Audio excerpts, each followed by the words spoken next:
programa Hora do Estudo Bíblico, com o doutor e professor Lehmann Strauss.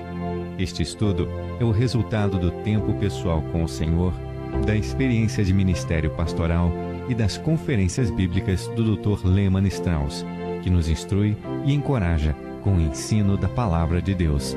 Agora com você, Hora do Estudo Bíblico, na apresentação de Aurélio Campos.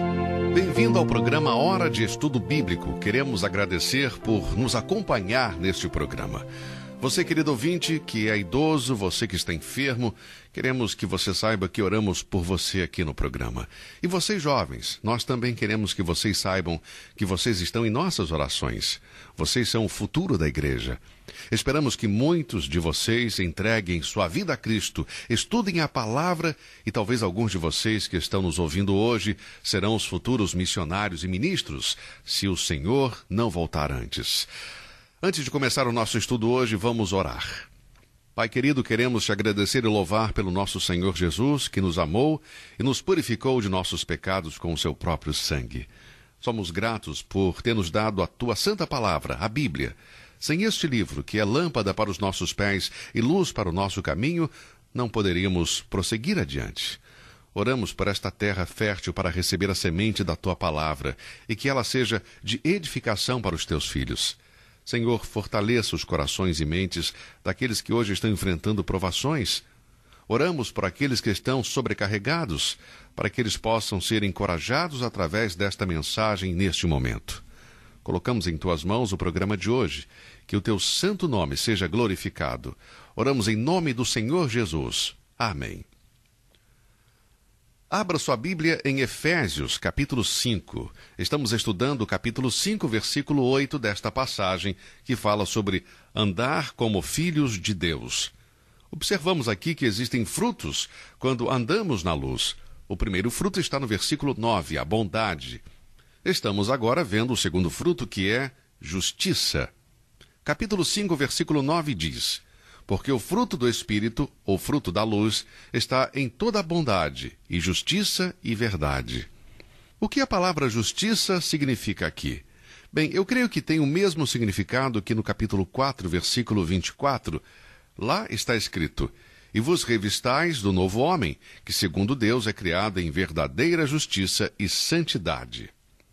Justiça significa fazer a coisa certa, pensar corretamente, comportar-se corretamente, fazer o que é correto aos olhos de Deus.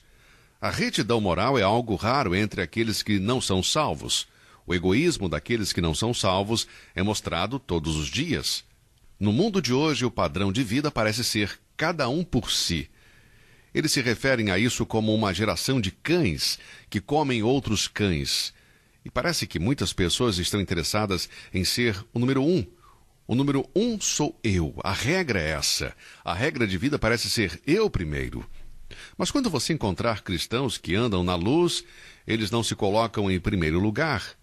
Andar na luz significa andar na luz da palavra de Deus. Em 1 João 1,7 diz: mas, se andarmos na luz como ele na luz está, temos comunhão uns com os outros, e o sangue de Jesus Cristo, seu Filho, nos purifica de todo pecado. Quando eu tenho comunhão com Deus, eu também estou tendo comunhão com outros crentes. Portanto, andar na luz significa que eu estou andando em justiça, sem egoísmo, disposto a compartilhar com os outros o que eu tenho. Agora há uma diferença entre a justiça humana e a justiça divina. O Senhor Jesus fez uma declaração importante no Sermão do Monte em Mateus 5,20. Ele disse: porque vos digo que, se a vossa justiça não exceder a dos escribas e fariseus, de modo nenhum entrareis no reino dos céus. Sua justiça deve ser maior a que dos escribas e fariseus. E como era a justiça dos fariseus? Bem, a justiça dos fariseus era uma justiça própria. Em outras palavras, eles pensavam que eram justos em si mesmos. Creio que temos uma ilustração clássica disto na parábola que o nosso Senhor Jesus ensinou no capítulo 18 do Evangelho de Lucas, começando com o versículo 9. E disse também esta parábola a uns que confiavam em si mesmos, crendo que eram justos e desprezavam os outros. Ou seja, eles pensavam que eram justos, Enquanto eles pensavam que eram justos em si mesmos, em Lucas 18, versículo 9, diz que eles desprezavam os outros. Então o Senhor contou esta parábola. 2 homens subiram ao templo para orar, um fariseu e outro publicano. O fariseu, estando em pé, orava consigo desta maneira: Ó Deus, graças te dou, porque não sou como os demais homens, roubadores, injustos e adúlteros, nem ainda como este publicano. E o que este homem está fazendo? Ele está menosprezando o outro, se considerando bom. Ou seja, se ele pode encontrar alguém pior do que ele, então ele olha para si mesmo e acha que ele é bom. Todos nós fazemos o mesmo, não é verdade? Olhamos ao nosso redor e vemos pessoas fazendo coisas que nós não fazemos e pensamos que somos mais justos do que eles. No versículo 12, o homem disse: Jejuo 2 vezes na semana e dou os dízimos de tudo quanto possuo. Ele era um homem justo em si mesmo. O profeta Isaías disse que todas as nossas justiças são como trapo de imundícia aos olhos de Deus. A justiça própria Deus odeia. Cristo julgou e condenou tudo isso. Romanos 10:4 diz: Porque o fim da lei é Cristo para a justiça de todo aquele que crê. Em outras palavras, quando nos voltamos para Deus através da fé em Cristo, foi-nos imputada a justiça de Deus. Não nos esforçamos mais em nossa própria justiça, que é como trapo da imundícia aos olhos do Senhor. A justiça humana não pode acalmar a ira de um Deus santo. Precisamos da justiça do nosso Salvador, o Senhor Jesus Cristo. É sobre esta justiça que Paulo fala em Efésios 5:9, que é o fruto do Espírito. Primeiro, andemos em bondade. Em segundo lugar, em toda justiça. E em terceiro, andemos na verdade. Agora vamos voltar para Efésios 5:9. Porque o fruto do Espírito, o fruto da luz, está em toda bondade e justiça e verdade. Refere-se à verdade interior. No Salmo 51, versículo 6, Davi orou: Eis que amas a verdade no íntimo. Isto significa que na parte mais profunda do nosso ser deve existir a verdade genuína. Agora, a verdade do íntimo é o oposto da hipocrisia. Exteriormente podemos fingir que andamos na verdade, mas no fundo de nossos corações há hipocrisia e até mesmo desonestidade. O fruto da luz não permite nenhum compromisso secreto com o mal, e há abstinência de toda aparência do mal. 1 Tessalonicenses 5:22 diz para abster-se de toda a aparência do mal. Portanto, andar na verdade significa andar na luz da verdade da palavra de Deus. A Bíblia é a verdade. Em João 17, versículo 17, o nosso Senhor orou dizendo: Santifica-os na tua verdade, a tua palavra é a verdade. Portanto, meu coração é limpo diariamente pela palavra de Deus. E, querido amigo, a Bíblia continuará fazendo isso. Salmos 19:9 diz: Com que purificará o jovem o seu caminho? Observando-o conforme a tua palavra. E em João 15:3, Jesus disse: Vós já estáis limpos pela palavra que vos tenho falado. A justiça interior é fruto da obediência à palavra de Deus. Se no mais profundo do meu coração eu estou totalmente entregue e comprometido em fazer a vontade de Deus, de acordo com a palavra de Deus, então eu estou andando na verdade. O cristão que anda na luz diariamente está provando isso. O versículo 10 de Efésios 5 diz: aprovando o que é agradável ao Senhor. Agora, a palavra aqui significa prova, provar pela experiência. Não é uma prova diante dos olhos do homem, mas uma prova diante de Deus, aprovando o que é agradável ao Senhor. Nós nunca podemos provar o nosso comportamento de acordo com o modelo de determinadas denominações ou igrejas, nem pelas coisas que as pessoas fazem. A prova da luz é que você pode provar que a vontade de Deus é agradável e perfeita, de acordo com o que diz Romanos 12:2. Portanto, se vemos que as nossas palavras, pensamentos e comportamento são para a glória de Deus, de acordo com 1 Coríntios 10:31, então podemos ter certeza que estamos andando na luz. Nós devemos agradar a Deus. É impossível agradar a homens e, ao mesmo tempo, agradar a Deus. Agora, é difícil agradar os cristãos hoje. Eu me lembro, quando eu era pastor, ainda jovem, como eu ficava triste e até magoado. Em mais de uma ocasião eu voltava da igreja para casa chorando. Eu chorava porque alguém na congregação não ficou feliz com algo que eu tinha dito ou feito. Eu achava que era coisa terrível não agradar a todos em minha igreja, e Deus falou comigo certa vez através de um versículo em Gálatas, capítulo 1, versículo 10, onde Paulo disse: acaso busco eu agora a aprovação dos homens ou a de Deus? Ou estou tentando agradar a homens? Se eu ainda estivesse procurando agradar a homens, não seria servo de Deus. Deus me disse muito claramente em sua palavra: olha, você não pode se esforçar para agradar as pessoas e ser um verdadeiro servo de meu filho. Eu aprendi uma grande lição com isso. Eu trabalho para Deus. Deus é o meu juiz. Vou dar conta diante do Senhor no tribunal de Cristo. Eu não vou prestar contas para você e, da mesma forma, você também não vai prestar contas para mim. Não vamos julgar uns aos outros. Nós todos compareceremos perante o tribunal de Cristo. O propósito deste julgamento é entregar a nossa obra para ser provada, para determinar se vamos receber ou perder coroas, as recompensas que iremos receber quando Jesus voltar. Portanto, andemos na luz. E o fruto da luz consiste em toda bondade, justiça e verdade. E vamos aprovar o que é agradável ao Senhor. Queremos agradar a Deus. Em meu coração eu sei que agradar a Deus é tudo o que importa. 1 Coríntios 10, 31 diz: portanto, quer comais, quer bebais, ou façais outra qualquer coisa, fazei tudo para a glória de Deus.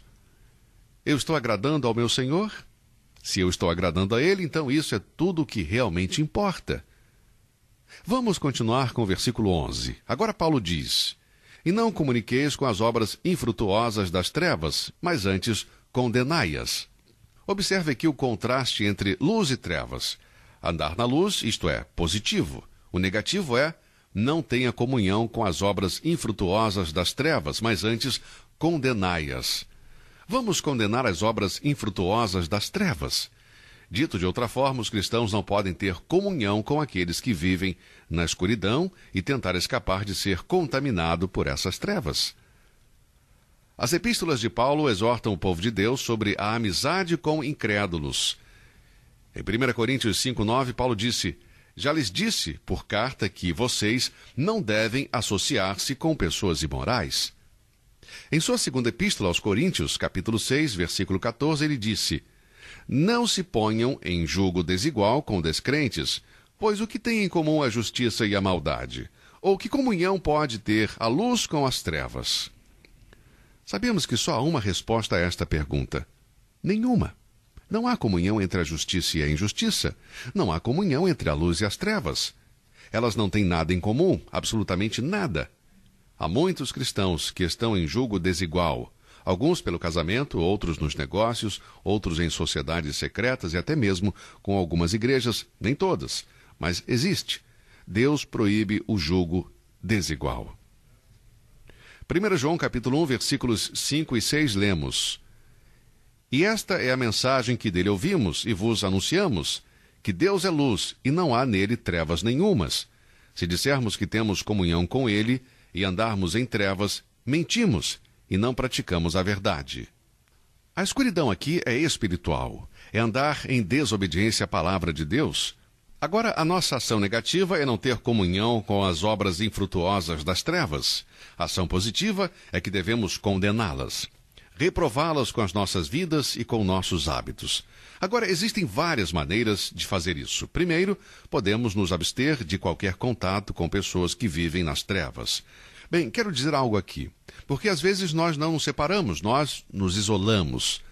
As pessoas perdidas em sua comunidade, amigos, vizinhos e membros da sua família precisam ouvir sobre Jesus.